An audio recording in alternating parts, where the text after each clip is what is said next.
नमस्कार दोस्तों, जय श्री कृष्ण, राधे राधे। हर हर महादेव। आपके कर्म आपके पास लौटकर कैसे आती हैं? अच्छा करोगे तो फिर अच्छा मिलेगा, बुरा करोगे तो बुरा मिलेगा। दोस्तों, ये तो हम जानते ही है कि हमारे जीवन में घटने वाली अच्छी बुरी घटनाएं हमारे ही कर्मों की उपज होती है। ईश्वर ना किसी को सुख देते हैं ना दुख, वो हमारे ही कर्मों को हमें ब्याज सहित लौटा देते हैं, जिसके कारण कई बार हमारे जीवन में अच्छा हो जाता है और कई बार बुरा हो जाता है। पर हमारी मूर्खता देखिए कि जब हमारे साथ अच्छा होता है तो उसका श्रेय हम खुद को देते हैं, और जब बुरा होता है तो उसका दोष हम भगवान को देते हैं।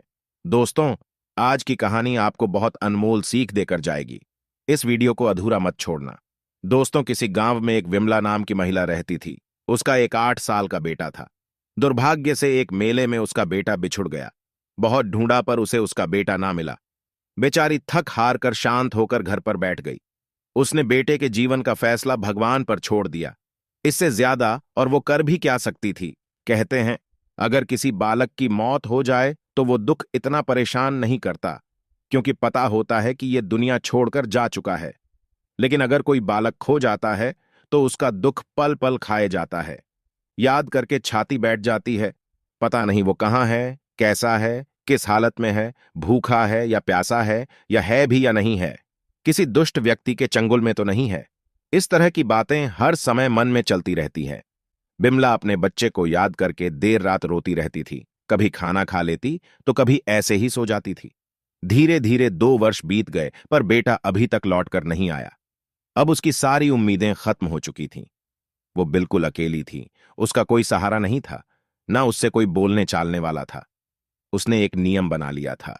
वो जब भी रोटी बनाती थी, एक रोटी वो अपने घर के बाहर खिड़की के सहारे रख दिया करती थी, ताकि कोई भूखा प्यासा यहां से निकल कर जाए और वो उस रोटी को उठाकर खा ले और अपनी भूख मिटा ले। उस महिला के द्वारा रोज एक रोटी घर के बाहर रख दी जाती थी। उस रोटी को जब वो सुबह को देखती थी तो वो वहां से गायब मिलती थी। वो समझ लेती थी कि किसी भूखे ने उस रोटी को उठाकर खा लिया। उसका मानना था कि अगर मैं किसी भूखे का ख्याल रखूंगी तो मेरा बच्चा जहां जिस हालत में होगा तो उसका भी कोई ना कोई ख्याल रखेगा। दोस्तों, विमला ने अपना नियम नहीं छोड़ा। एक दिन उसने देखा कि उसने जिस रोटी को बाहर रखा था उसे एक बूढ़ा कुबड़ा व्यक्ति उठाकर ले गया। इस बात से विमला को कोई हैरानी नहीं थी, पर वो उस कुबड़े की बात सुनकर बड़ी हैरान थी। रोटी उठाते समय कुबड़े ने एक बात बोली थी कि जो तुम बुरा करोगे वो तुम्हारे ही पास रह जाएगा, और अच्छा करोगी वो चौगुना होकर तुम्हारे पास लौट आएगा। बिमला सोचने लगी कि इस आदमी ने मुझे धन्यवाद तो नहीं दिया, उल्टा सीधा बड़बड़ा के चला गया। कुबड़े व्यक्ति की ये बात बिमला को पसंद नहीं आई। धीरे धीरे समय गुजरता चला गया। विमला का घर के बाहर रोटी रखने का सिलसिला चलता रहा। उधर वो कुबड़ा रोज उसके द्वार से वही बात कहकर रोटी उठा ले जाता था कि तुम्हारा बुरा तुम्हारे पास रह जाएगा और तुम्हारा अच्छा तुम्हारे पास लौटकर जरूर आएगा। विमला उस कुबड़े आदमी से बहुत परेशान हो चुकी थी। सोचने लगी, कितना पागल आदमी है। मैं जिस रोटी को रखती हूं रोज रोज उसे उठाकर ले जाता है। कभी आज तक इसने मेरा धन्यवाद नहीं किया। उसी दिन से उसके मन में उस कुबड़े के प्रति घृणा पैदा हो गई। दोस्तों, यही तो हम संसारिक लोगों में सबसे बड़ी कमी होती है। यदि हम किसी की मदद करेंगे या कहीं दान देंगे, कोई परोपकार का काम करेंगे, तो हम बदले में अपनी प्रशंसा सुनना चाहते हैं। और याद रखना, यदि हमने अपनी प्रशंसा पाने के लिए कोई शुभ कर्म किया तो उसके प्रशंसा करने पर आपका पुण्य क्षीण हो जाएगा। आपने अपनी प्रशंसा सुनकर अपने पुण्य का फल पा लिया। वही शुभ कर्म पुण्य देता है, जिसके बदले में कुछ भी उम्मीद ना की जाए। यदि किसी से आपने बदला ले लिया या अपनी प्रशंसा करवा ली तो हिसाब किताब वहीं पर बराबर हो जाता है। वो पुण्य कर्म फिर व्यवहार बन जाता है। विमला के मन में उस कुबड़े के लिए नफरत पैदा हो गई थी। वो उस कुबड़े से पीछा छुड़ाना चाहती थी। वो चाहती थी कि आज से ये कुबड़ा उसके घर से रोटी उठाने ना आए, इसके बदले में कोई और रोटी ले जाए। बिमला ने क्या किया, जब उसने अपने लिए रोटी बनाई और एक रोटी अतिरिक्त उस दिन भी बनाई, लेकिन उस दिन विमला ने उस रोटी में जहर मिला दिया और ले जाकर घर के बाहर रख दी। सोचा जब वो कुबड़ा रोटी उठाकर ले जाएगा और जब खाएगा तो मर जाएगा, तब उस कुबड़े से हमेशा के लिए पीछा छूट जाएगा। रोटी रखकर वो घर के अंदर चली गई। पर कहते हैं ना, मनुष्य जब कोई जघन्य पाप कर देता है तब उसकी आत्मा उसे बहुत धिक्कारती है। सर्वप्रथम वो अपने ही द्वारा किए गए पाप से डरने लगता है। उसकी अंतरात्मा उसे बताती है कि तूने बुरा किया है। यही हुआ विमला के साथ। विमला की अंतरात्मा ने उसे बहुत धिक्कारा। नादान, तू अपनी प्रशंसा के चक्कर में यह कैसा घिनौना पाप करने जा रही है। उसके हाथ पैर कांपने लगे, उसका मुंह सूखने लगा, उसे बहुत बेचैनी सी होने लगी। आखिरकार उसका मन नहीं माना तो वह भाग कर गई और उस रोटी को उठा लाई और उस जहर की रोटी को चूल्हे में रखकर जला दिया। उसने जल्दी जल्दी एक और रोटी बनाई और घर के बाहर रख दी। तब जाकर उसे शांति मिली। दोस्तों, रोज की तरह वह कुबड़ा आदमी उस दिन भी विमला के घर पर आया और वही बात कहकर रोटी उठा ले गया। तेरा बुरा तेरे साथ रह जाएगा और तेरा अच्छा तेरे पास चलकर जरूर आएगा। इतना कहकर वह कुबड़ा आदमी रोटी लेकर चला गया। मित्रों, धीरे धीरे शाम होती है। शाम के समय कोई आकर उसके दरवाजे को बजाता है।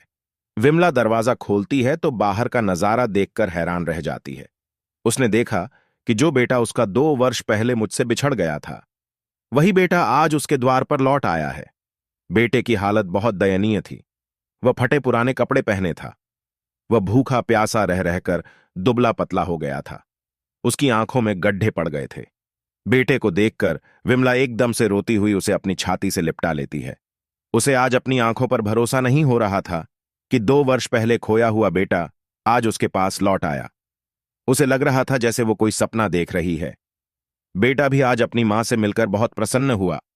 लड़के ने पूरी बात अपनी मां को सुनाई कि तुमसे बिछड़ने के बाद मैं भूखा प्यासा गलियों में सड़कों पर भटकता रहता था।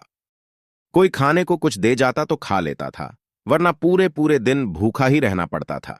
रात के समय में सड़क किनारे पर ही सो जाता था।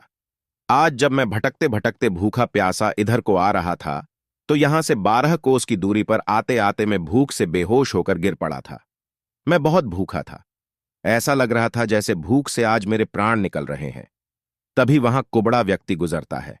उसने मुझे जमीन पर पड़ा देखा तो उसने मुझे आकर उठा दिया और अपनी गोद में बैठाया। उसने देखा कि मैं बहुत भूखा हूं। उसने अपनी जेब से रोटी निकाली और मुझे खाने को दे दी। कह रहा था, बेटा, रोटी वैसे तो मैं अपने लिए खाने को लाया था, लेकिन आज तुझे इस रोटी की बहुत जरूरत है, इसे तुम खा लो। मैंने उनसे रोटी लेकर खाई, तब मुझे कुछ राहत मिली। वह आदमी मुझे थोड़ी दूर तक छोड़कर पता नहीं कहां चला गया। धीरे धीरे चलता हुआ मैं यहां तक पहुंचा हूं। मित्रों, अपने बेटे के मुख से कुबड़े आदमी की बात सुनकर विमला के पैरों के नीचे जमीन खिसक गई। एकदम से गहरी सांस लेते हुए दीवार के सहारे से बैठ गई और सोचने लगी, मेरे द्वारा बनाई गई रोटी खाकर आज मेरा ही बच्चा मर जाता।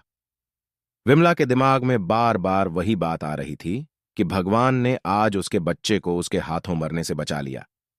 विमला को आज उस कुबड़े आदमी की बातों का मतलब साफ साफ समझ में आ गया था कि तेरा बुरा तेरे साथ रह जाएगा, तेरा अच्छा तेरे पास चलकर आएगा। आज मेरे अच्छे कर्म की वजह से मेरा खोया हुआ बेटा लौट आया है। मित्रों, विमला ने बेटा मिलने के बाद भी घर के बाहर रोटी रखना नहीं छोड़ा।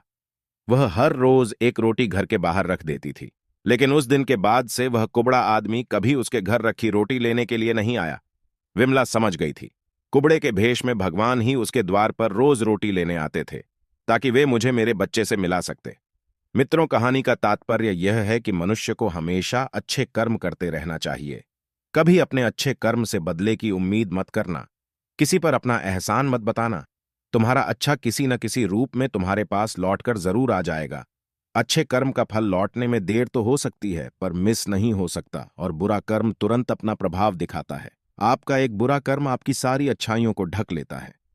मित्रों, हमें प्रत्येक कर्म सोचकर करना चाहिए कि यह देर सवेर हमारे पास लौटकर जरूर आएगा। जिस तरह खेत में बोया गया बीज लौटकर जरूर अपना फल देता है, उसी तरह हमारे द्वारा किए गए कर्म लौटकर हमें ही वापस मिलते हैं। दोस्तों, यह कहानी कैसी लगी? अपनी प्रतिक्रिया कमेंट बॉक्स में जरूर देना। मिलते हैं आपसे अगली वीडियो में एक नई चर्चा के साथ। आप सभी का बहुत बहुत धन्यवाद। जय श्री कृष्णा।